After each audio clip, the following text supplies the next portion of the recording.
something? Welcome to Ask the Experts, our wonderful show on which we feature experts of all types because we believe that everybody is an expert in something. My name is Ilene Dillon, and we have with us tonight Louise Dewey, and Marian LaSalle is with us on technology, but not in the studio this evening. And our special guest is Vanessa Kettler, who works with dance and with senior citizens, especially to help us with issues that we have with our bodies. And also you entertain people, Vanessa. I'm sure we can talk more about that too. And I've known you for many, many years, starting in the mid-70s when you danced with my sister, Carriac. So welcome to the show. Very wonderful being here. Thank you for having me. And Louise, what about telling us about Natural Curiosity and how people can have news of upcoming shows? You bet. Thank you, Ilene. We are so glad to be here on our Ask the Expert show. It's every Tuesday evening, 7 p.m. Central, and it's part of the Natural Curiosity community. We have two other shows. Monday, we have our 12 noon Work from Home show, and our Wednesday noon Reset for Success show. So that's coming up tomorrow, and we've got a wonderful guest tomorrow too. But in the meantime, we are so tickled to be here with Vanessa Kettler. She helps seniors maintain balance, and I'm a senior, and I know about that balance. Sometimes I lose it, and thank goodness I haven't fallen. Don't want to fall. But it's so important for us to learn how to maintain our balance at any age, much less as a senior.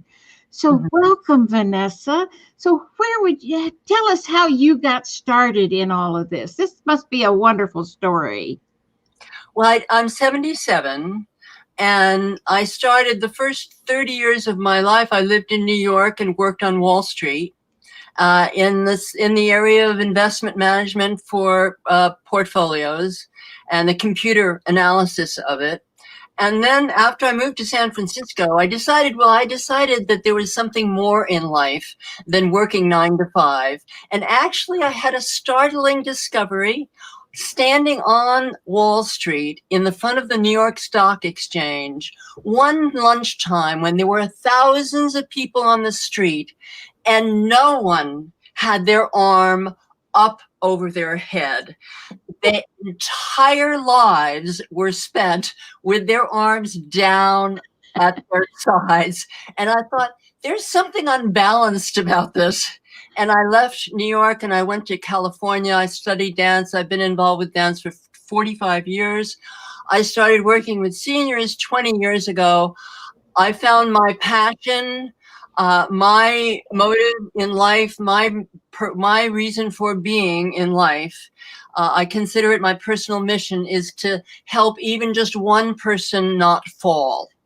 If I've done that, I feel like I've actually accomplished something of a substance. And that's my aim. That is always my aim in everything I teach and everything that I write about. I do a lot of writing. I've written 80 articles on these kinds of subjects. Mm-hmm. And the whole point is to help people prevent having falls by any means possible. And Vanessa, I remember at one point you explained to me why falls are so negative for people. Why do we want to stop ourselves from having falls, other than pain? There's one statistic. I think the essence of falls, when you come right down to it, if you have falls, you probably will have to move out of your own home and into a group home of some kind. That's really what the bottom line is.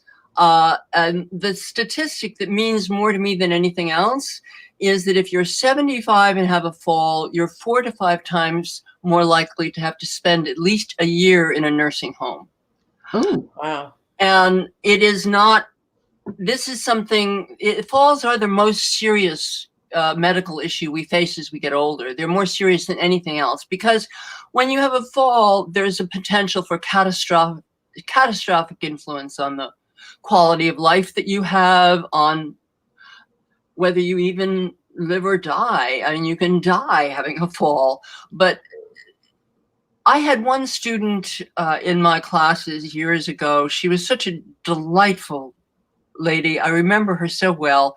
She was very sociable. She was a little forgetful. And she had a fall. She was looking up at an air show, was not holding on to anything. She had a fall. She broke her hip, which healed quickly. It healed within 2 weeks. We healed fast. We healed fast. But the shock of the experience sent her into full-blown dementia. And she had to be cared for the rest of her life. So the lesson to be learned from that is that if you ever look up, hold on to something first. I'm serious. And you know the place you need to hold on more than anything else? In your closet. Really? Yes. And why? Because there's so much clutter. Very easy to trip.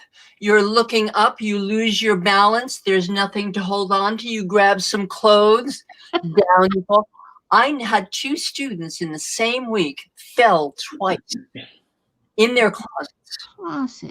The closet and the bathroom are probably the most dangerous places.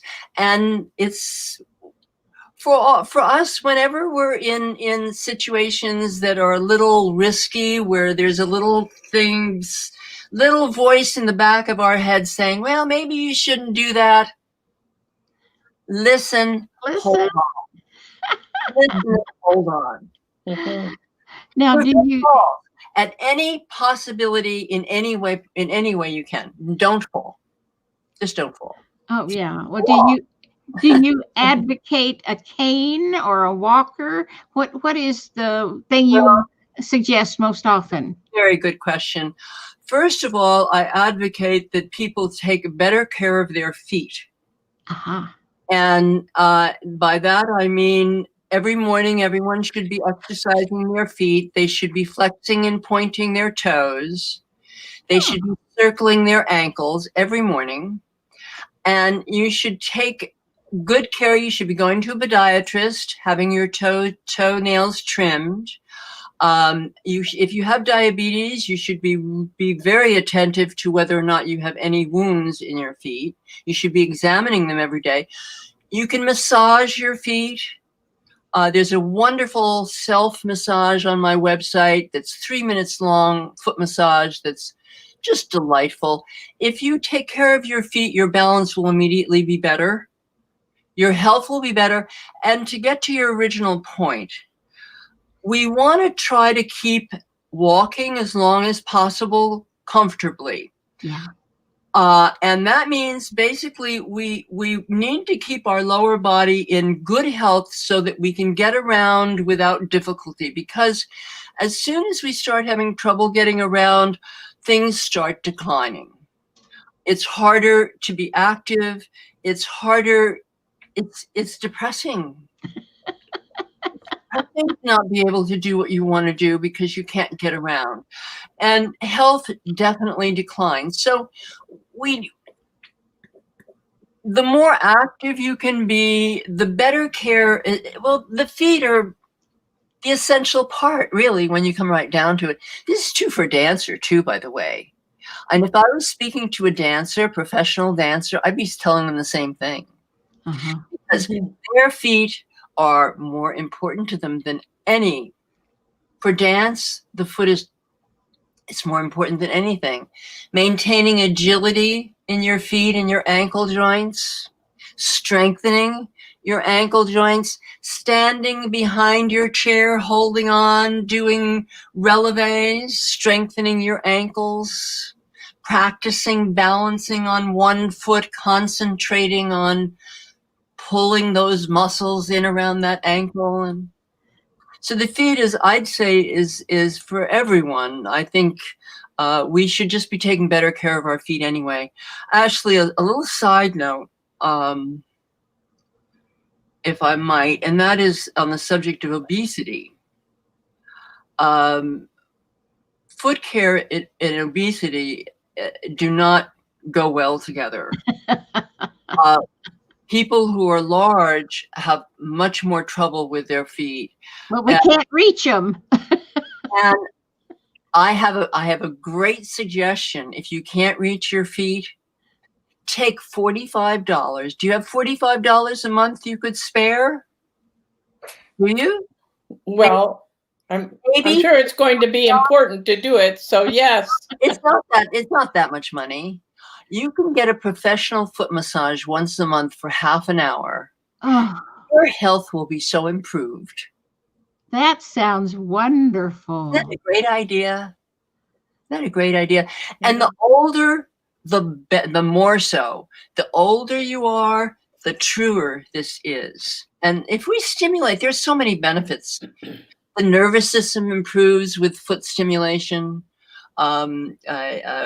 We get improved blood circulation, which improves oxygen delivery to all the cells of the body, including the feet. I mean, it's they're the farthest part away from our brain, so that's a good exercise. Aren't there back and forth all the time? Aren't there acupuncture points in the bottom of the feet also? Many reflexology points, many massage points. The feet are very special, and I know a lot about the feet from a point of view of exercise. I don't know as much from the point of view of Oriental philosophy, and a lot of footwork comes from the Orient. A lot of interesting things, actually, in terms of philosophy, come from the Orient in regard to mind-body connection. They're more aware of it. Oh, yeah. I believe. Yeah. And acupressure is an excellent thing too for our feet. Wonderful. It's similar to massage, and I'm sure the massage therapists know a lot of those points, and they work on them with their massaging. I'm sure. That sounds good. I'm sure. Take a tennis ball and roll your foot around on a tennis ball. Have a sock on. Don't do it in your barefoot. Have a sock on. It's wonderful for your foot. You're hitting all those acupuncture points. Ooh. It's really great. I like that. Yeah, all kinds of good things you can do for your feet. And the thing is that if you keep if you keep your feet healthy as you get older, you're much more likely to be able to go to your granddaughter's graduation. You're much more likely to be able to go out dancing on your 95th birthday. Wouldn't that be a nice thing? Oh, yeah. I saw a woman on a video who was 90 dancing a very fast dance recently, and she did a great job, and it was a nice long song too. She had a lot of stamina. So one of the things I noticed when I went on your site, Vanessa, first of all, you have tons of articles, like you said, that you've written that are there. Things like how to deal with being alone or feeling lonely, how to deal with worry, how COVID can drive us apart. But one of the things that interested me, you said extended sitting is terrible for us. Yes. Will you talk a little bit about extended sitting? Yes. Actually, my favorite, I have a quote. I sent it to you in an email just right before we went on, so you might not have gotten it yet. But I have a little quote for you. This is my quote. If you've been sitting on the sofa and you go to get up and you're stiff, it's not because you've gotten old, it's because you sat too long. Too long, right. And the thing is that sitting too long, and by too long, I would say too long is an hour, but actually that's quite lengthy. I'd say for myself, it's more like half an hour. What happens after 1 hour of extended sitting is blood flow to the feet reduces by 50%. Wow. And that in and of itself, I mean, that shows you the dramatic change that happens. There are many other things that happen when you sit inactive, but the biggest part to me is that when you're sitting for a long time, basically you're sitting like this. I'm going to do a little demonstration here. You're basically sitting like this. Or looking at your computer. Yeah. I guess you can't really tell what I'm doing, but I'm going to show you the opposite. You can't really see what I'm doing. Maybe you can see it from the side if I show you. What about going ahead and putting it where we figured out and Yeah. yeah, we can get it. Yeah, we get it. What happens when we're sitting for a long time? Yeah. Uh-huh. They start to bend. Now, let me give you a little analogy here. If you've had a long surgery, the likelihood of your getting neuropathy in your feet or in your hands is very high. And the reason for that is because the weight of your body being inactive for a long period of time damages your nerves. This is permanent damage. This is not something that's easily recovered from. As we sit doing nothing, the weight of our body is very unnaturally puts huge amount of pressure down upon our spine.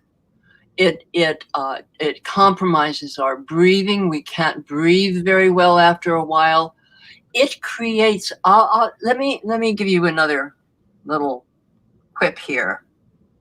I can teach anyone to be depressed in 30 seconds. Okay. Do nothing. Do nothing. Mm-hmm. There's nothing that has that kind of effect on a human being more than simply doing nothing. It is so counterproductive for everything that we're built for. We're meant for movement. We're not meant to be static. Being inactive, here's another perspective. Inactivity is as bad for your health as smoking or obesity. And it's been declared pandemic worldwide. Inactivity. Okay, but suppose I have been working for years in an office and my job is to sit in front of a computer. And how do I get started in that case? All you need to do is move for 5 minutes an hour. And frankly, I don't care what you do. You can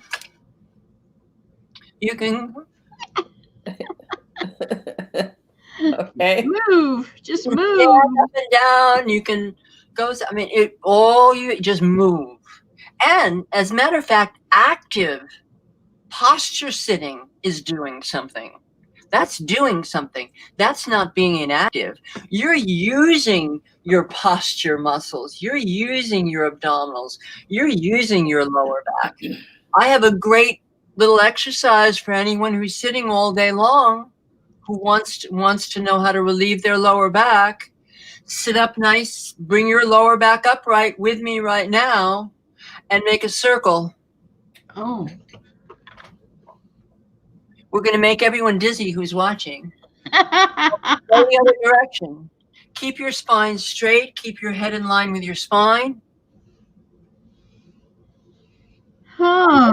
That wonderful exercise to show you. Would you like me to show you that exercise? Yes. So let me show you. It's a good exercise to do after you've just done what you've done. I don't know if you could hear me. Yes. We can. So here, this is what we've just been doing. We've just been doing this. Now sit with your legs apart with your feet flat on the floor. Going the other direction. And then what you do is you let yourself tilt forward, have your elbows on your knees, with your neck in line with your spine. The whole neck is long and in line with the spine. You're looking out about 3 feet in front of you. Take a deep breath in through your nose. And as you exhale, pull your abdomen in and stretch your spine long. Stretch it nice and long.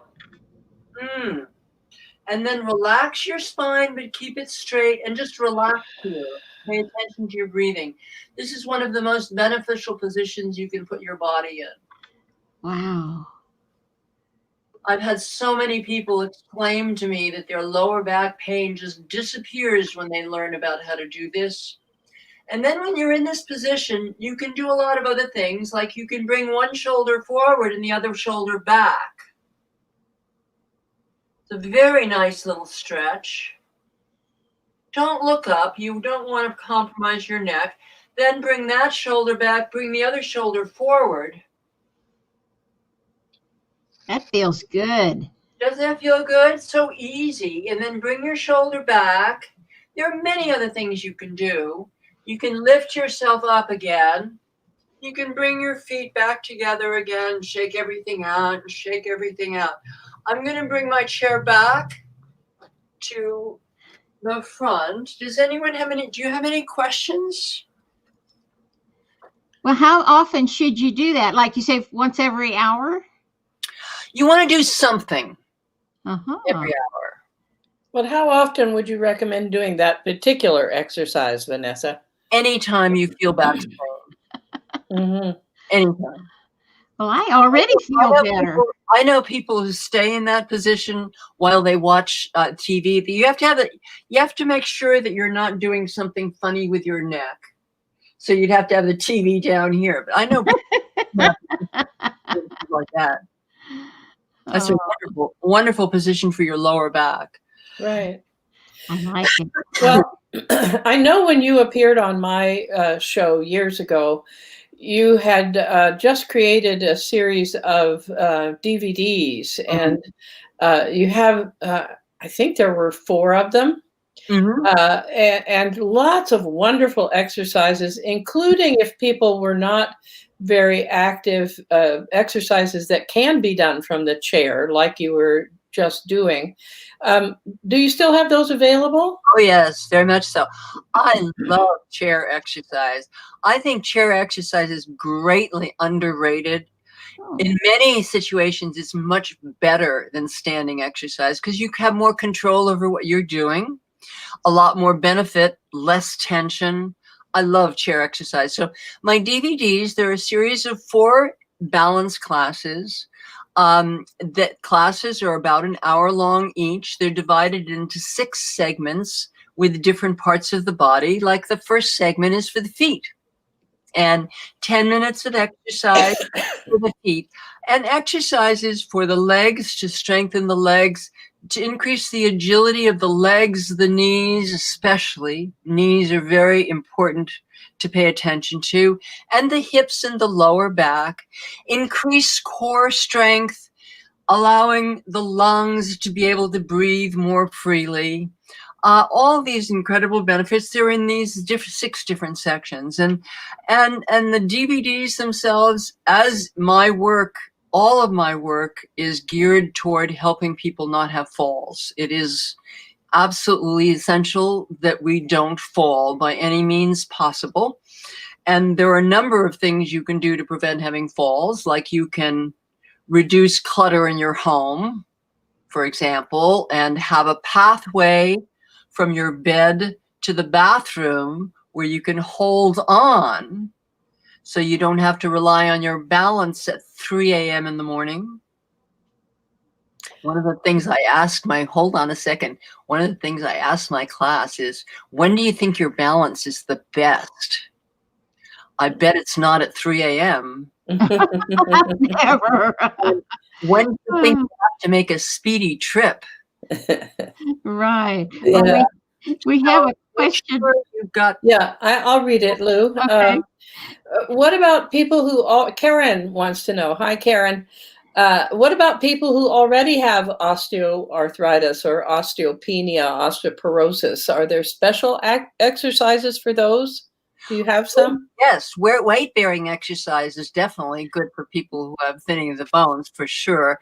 So I would recommend weightlifting myself. I love weightlifting. Let me summarize what I think is essential for us to do as we get older in order to age well. And number one, exercise, whatever your choice is, exercise for 30 minutes a day. If the exercise is geared toward osteoporosis, then the exercise program is built in that way. And part of that program might involve lifting weights. On an interesting side note, one study I know had 95-year-olds in a 6-week weight training program. All of them improved the amount of muscle that they had on their body. All of them improved their muscle mass at 95. How much was the weight? 5 pounds, 10 pounds? Small amounts, like maybe sure. 5 pounds or something. It's really depends on the person. It depends on what they're doing. First, you would start with no weights. Then if I was working with someone who was 95, then I'd start with 1 pound weights. Maybe even less. You know, you could make your own weights, but I digress. That 30-minute program, that 30-minute a day program can consist of all kinds of different things, whatever your needs are. If you're afraid of having falls, part of that 30-minute should be balance exercise. My DVDs are fabulous for that. Actually, my DVDs are fabulous for everything because they also help with many of the issues we have getting older, like osteoporosis, like arthritis is a big influence in my work. Neuropathy is another big influence in my work. There's so much you can do to improve the conditions of these conditions. And aging well through exercise is my chosen path of doing that. And I find it to be not only effective for myself, but I think it's the most effective thing possible for everyone. Right. So Karen has a little bit of has an addendum to what she asked, Vanessa. What if you have nerve damage or breathing issues? How long do you do the exercises? Good one. Well, first thing I would do is if you have in that situation, I'd ask your doctor first. And then I'd ask your physical therapist, because if I was having some problems like this, I'd ask for physical therapy to deal with them. So I'd learn as much about the condition as possible. As far as duration, if you have, I would start out with extremely mild conditions, and I would do the easiest. Also, I don't think we should start out doing anything difficult. One thing that I disagree with about the dance world is the dance world teaches all kinds of incredibly difficult physical feats. And personally, I think the simple things are better to concentrate on in dance and in life. And as you do exercise like this, keep it simple, keep the weights light, talk to someone who knows first. Thank you. Yeah. Thank you. Yeah, I think that is so wise. And what did Karen says? What do you do? What do you eat? Oh, to stay in. What do you eat to stay in shape? I'm terrible. That's not an answer, Vanessa. That's not an answer. I know. I'm really bad. I love chocolate. Unfortunately, I gave it up for a year. And believe it or not, when I gave up, there's an interesting thing for you. When I gave up chocolate for a year, the pain from the arthritis I have in my hands, I have arthritis in my fingers, just like most folks do when they're older. And the pain from the arthritis was terrible for years. When I gave up sugar for a year, the pain disappeared. And I actually don't have pain now in my hands. Oh, refined sugars. As far as diet goes, try to cut down on refined sugars. They're very damaging. There's something that is not publicized enough, which is there's a big connection between refined sugars and heart disease. And if you have a diet high in refined sugars, it damages the heart. Sugar damages the heart. And processed foods, heavily processed foods also, but sugar is, I think, the worst. A diet, what everyone else tells you, a diet high in vegetables and fruits, with good, healthy protein. There are so many choices we have available these days. Try to lower your salt intake. It's all out there. There is one thing, though, that I would suggest, and I'm doing some work now on a presentation on how to improve your immunity, improve your immune system. And one of the really good ways to improve your immune system is to eat an anti-inflammatory diet, to take real measure and pay attention to reducing inflammation in your life. Inflammation is very easy to reduce.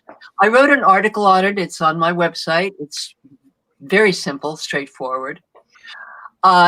Inflammation is very easy to reduce, and it has great consequences. It has immediate consequences, one of which is to improve our immune system. If we eat an anti-inflammatory diet, we eat, here's the maybe this is our last little point, I'm not sure. No, we've got another 15 minutes. Oh, good. Oh, good. Here's a little thing for you all to remember. A, B, B, C. Okay. A, B, B, C. The best anti-inflammatory foods: almonds, avocado, broccoli, blueberries, carrots. Put one of those in your diet every day. Try to eat even more of that. And here's another one for you. There are two vegetables that are particularly valuable, that are more rich in health than any others, and it's spinach and broccoli. Yes. If you can somehow get, and there's broccoli on the anti-inflammatory list as well. If you can eat broccoli every day, you're doing something substantial for yourself and your health, and it's also very delicious. Yes, it is. So, oh, yes. What did Peggy say, Eileen? She says, Vanessa, you make so much sense. Everyone seems to push people so hard into doing more than they're able to do. I like your approach. Thank you. Oh, yes. Wonderful. She's right. She's right. Yeah. So basically, now can you like put broccoli? My girlfriend puts broccoli in her shakes in the morning, and kale and some fruit and some protein powder, and she just makes this delicious shake. Is that a good way to eat broccoli? Absolutely. Absolutely. You could probably eat broccoli in pills if you wanted to. I want the real thing. But there are pills for a lot of things that are good for us to use. And here's another bit about improving immunity. Even Dr. Andrew Fauci came out and talked about this, and that is that vitamin D. What they found, I believe it's the CDC, found was that in people who were getting COVID infection, that they were low on vitamin D. And that vitamin D actually seemed to give you some protection. And I'm not sure with COVID, it's not whether or not we get the infection, it's how severe the symptoms are once we get it, if we get it. So it's not like taking vitamin D might keep you from getting COVID if you were exposed, but it definitely could reduce the severity of your symptoms. And so I think that's wonderful. Vitamin D, selenium supposedly is really a good adversary to viruses. And there are a number of supplements that are very helpful for anti-inflammatory purposes and for improving your immunity. That's right. One interesting note that I came across in doing a lot of the research for this, and that is that there's a difference between an anti-inflammatory and an antioxidant. And some foods had both properties. Some foods have more one. For example, dried beans are higher in antioxidants. They're quite high in antioxidants, I believe. And And there was some, not much, but a small study. I don't know if more has been done about this, about how it's important to make the distinction between the two, because antioxidants are basically cause cell growth. That's basically why you're interested in having a food source that is rich in antioxidant. It is good for the growth of your cells. Well, under certain conditions, you don't want cell growth. So, especially if you have cancer. And there was some work done that found that people who had cancer who used antioxidant supplements made their cancer a lot worse. So I think it's important to be educated. Yeah, I think it's important to be educated about these things. You can't do wrong by reducing inflammation, and that's my guide. Yeah. My primary guide. All right. Thank you, Vanessa. We have another comment from Peggy Moore. She says, cut out grains to get rid of inflammation. I did it completely, and the pain in my knees went away within a week. Oh, wow. Yeah. But now not everyone can do that. But it is absolutely an important factor, as are other carbohydrates. And this is an area I really am not educated in. And your listeners probably know more about this than I do. My whole goal in my work is to research as much as possible from a common sense point of view, and try to interpret some of the things that I'm aware of, so that people who I am helping can understand them better. Especially people who are older. I really am so dedicated to helping people who are older age well. And we can age so well. These years can be the most brilliant in our lives, the most enjoyable, the most physically fantastic. Physically fantastic. And there's so much that you can do. You can lower your symptoms. Here, this woman reduced her pain with her diet. I reduced my pain with my diet through cutting out refined sugar. You can use exercise to improve almost every single thing that bothers us about aging. You can use exercise to do something about it. And I'd like to get back to that idea of exercising 30 minutes a day and what you might be able to do during those times. You could do something like buy my DVD and take my class. And it's wonderful. I have done that because I got those DVDs when you were on my show last time. And they're wonderful. That's great. And you can go online and take an online chair yoga class. You could take an online Tai Chi class. You could decide you could go biking, swimming, get outside. Absolutely. Thank you, Karen. Walking is wonderful. One of the best things about this pandemic is people have gotten out and were walking.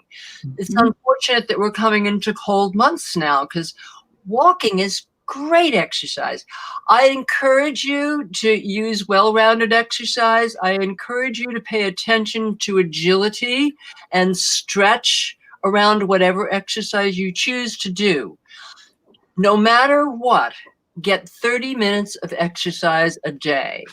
If you make all or part of that a structured class. Yes, actually, I love Jane Fonda.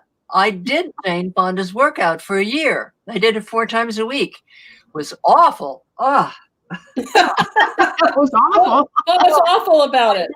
I met her. She came in and she led one of the classes. What was awful about it? Oh, Jane Fonda, I don't think I can show you here, but maybe I can here. Jane Fonda had you doing this for 10 minutes. 10 my minutes? gosh. Yes. And what ends up happening is you feel like your arms are going to come off. I mean, literally, is very tough. She's very good. Jane Fonda was great.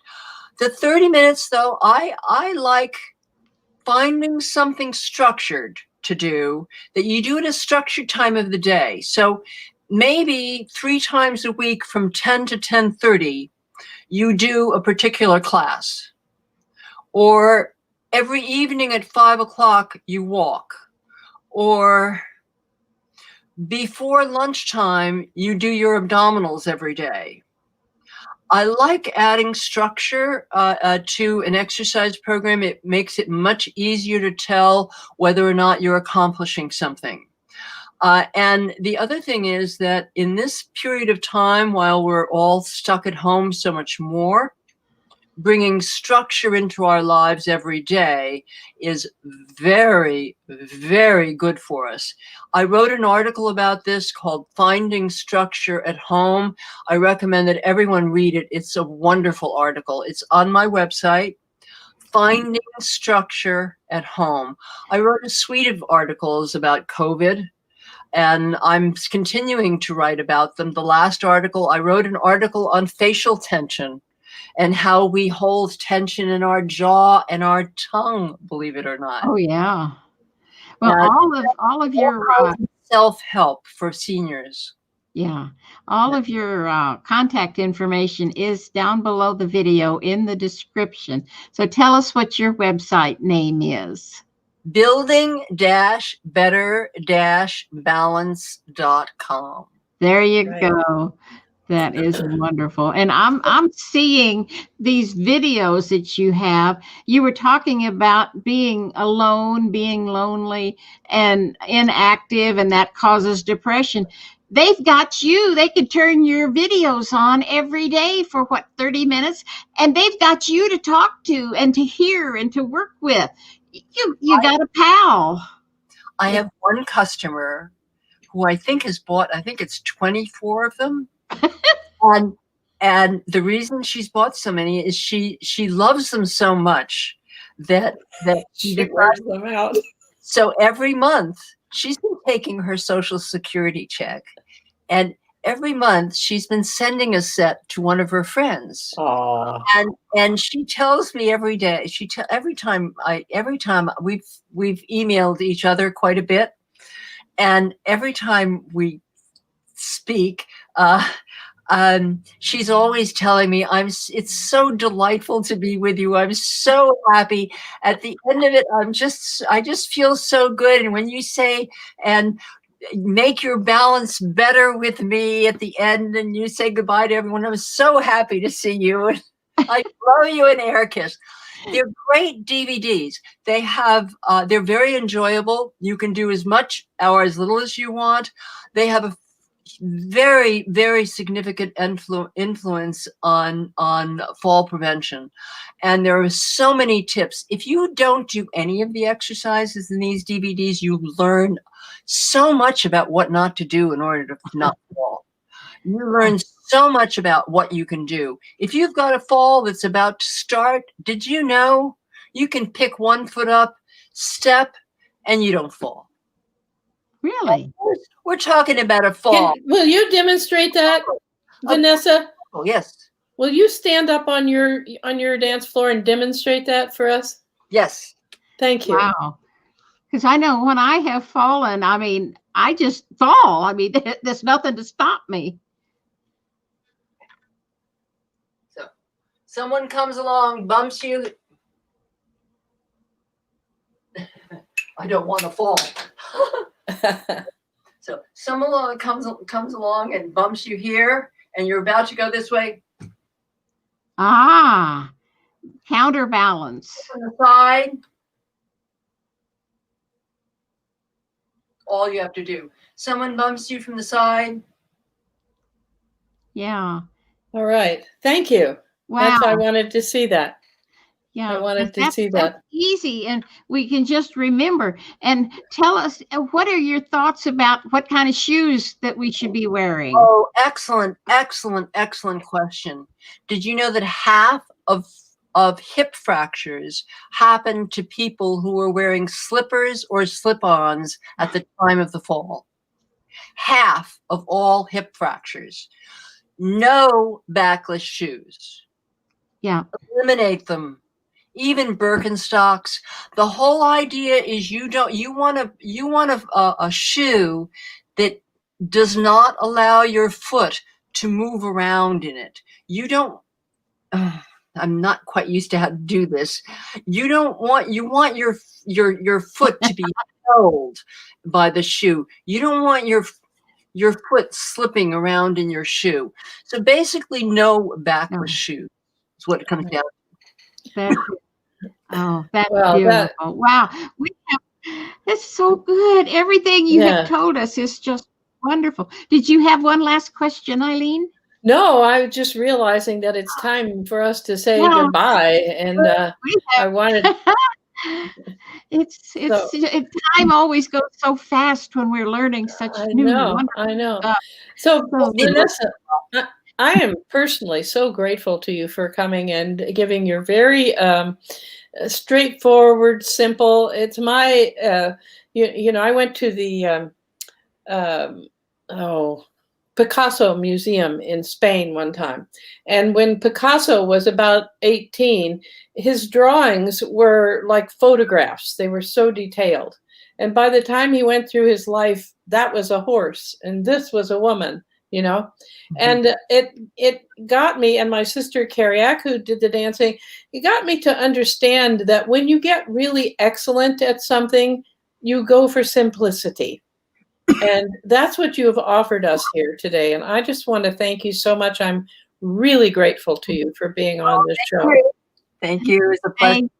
Thank you. We appreciate you so much. Thank you, Vanessa. And thank you, Ilene. And we thank Marian in the background doing all of our technical. Yes, Marian, thank you. And all of our wonderful guests with your questions and comments. Thank you for your involvement. And we appreciate all of you. And do follow up with Vanessa. Check out her information down below the video and connect with her on her website and get those DVDs for your family, for your relatives, for your mother, your grandmother, anybody who might be at that age that they would need this information. And then teach them how to use the DVDs too. Make sure they know how to use the DVDs. I've been thinking about that. Okay. So they can stick them in their computer and watch it on the computer screen if nothing. All right. So thank you again, everyone. We appreciate you, Lou. so much. Bye-bye.